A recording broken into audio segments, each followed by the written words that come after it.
5 valuable steps for beginners to design better without wasting useful time. Number 1. Know the fundamental theory.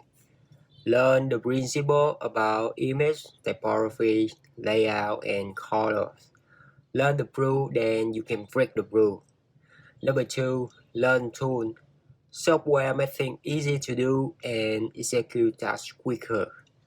You stand still, you get left behind. Things are always moving forward. Number 3. Habit love. Do again and again. Improve specific tasks and problems.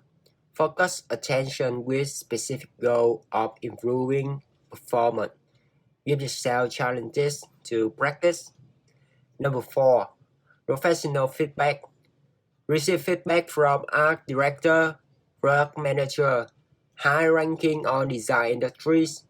Review particular work and give you feedback. Help you see how it can be better. Put yourself in environment that you can learn. Number 5. Relevant experience. Where do you want to be in the future? Seek out the experiences that are going to be relevant for what you want in the future. Commit consistently, do and improve. Move ahead in your career to a place where you want to be successful and happy. Follow me to know more about design, product, and business.